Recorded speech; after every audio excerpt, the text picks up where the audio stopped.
NCERT 12 Physics, Exercise 8.8. Suppose that the electric field amplitude of an electromagnetic wave is E0 is equal to 120 Newton per Coulomb and its frequency is 50 megahertz.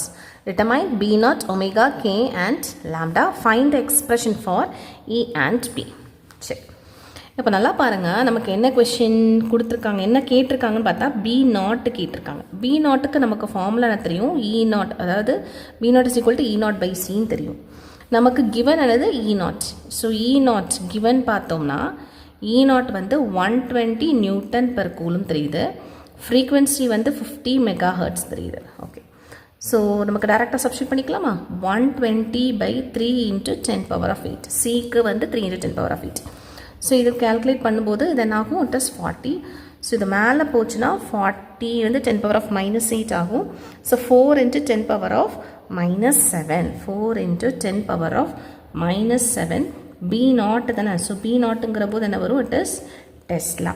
Okay, இதை நான் எப்படி எழுதிக்கலாம், 400 நானோ டெஸ்லாவும் எழுதிக்கலாம். So book answer படி பார்த்தா இது 400 நானோ டெஸ்லாவும் நம்ம எழுதிக்கலாம் ஆர். சரியா? இப்போ பி அடுத்த கொஸ்டின் எனக்கு அதே இது ஒமேகாவும் கேட்குறாங்க. நமக்கு ஒமேகாவுக்கு ஃபார்முலா என்ன தெரியும், 2 பை ஃப்ரீக்வன்சி நியூ.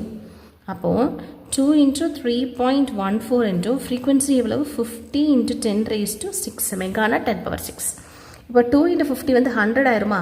அப்போ இந்த டெசிமல் பாயிண்ட் போய்டும்ல. ஸோ 314 மெகான்னு போட்டுக்கலாமா? 10 power of 6 radian per second எழுதிக்கலாம்.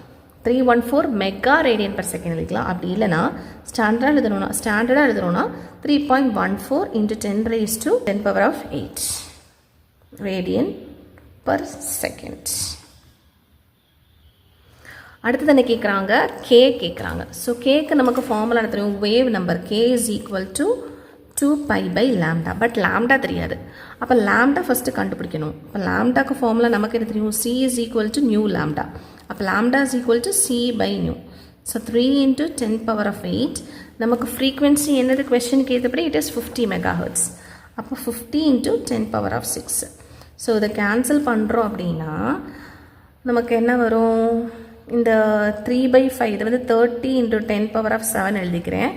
இதை 5 into 10 power of 7 எழுதிக்கிறேன். ஸோ இது கேன்சல் ஆச்சுன்னா இட் இஸ் 6. ஸோ லாம்டாவோட ஆன்சர் என்ன, இட் இஸ் மீட்டர் தானே. So 6 metre. ஓகே, சரி, இப்போ கேல சப்ஸ்டியூட் பண்ணலாமா? ஸோ கேங்கிறது என்ன இருக்கும், 2 pi by 6. அப்போ 2 into 3.14 by 6 இருக்கும். ஸோ 2வையும் 3 கேன்சல் பண்ணது வரும்.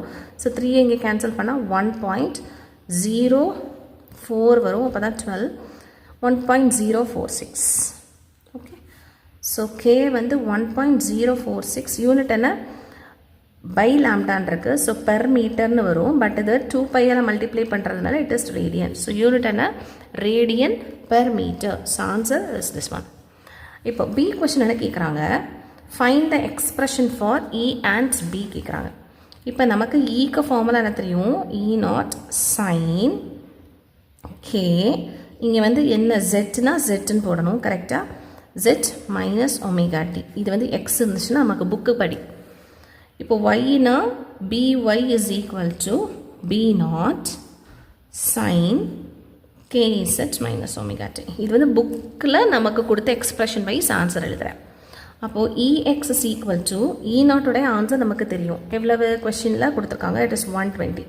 ஸோ 120 sin k எவ்வளவு 1.046 z minus omega எவ்வளவு, it is 3.14 into 10 power of 8 t. Okay, இதுதான். அதே போல் by is equal to B0 எவ்வளவு 4 into இல்லை 4 into 10 raised to -7 sin 1.046 z minus 3.14 into 10 power of 8 t. Okay, அவ்வளோதான். So புக்கில் வந்து என்ன பண்ணியிருப்பாங்க அப்படின்னா இதே ஈக்குவேஷனை தான் அப்படி எழுதியிருப்பாங்க. 120 சைனா 1.046 வந்து 5ன்னு எழுதியிருப்பாங்க. ஓகே, ஜெட்டு இங்கே வந்து எக்ஸ்ன்னு போட்டிருப்பாங்க.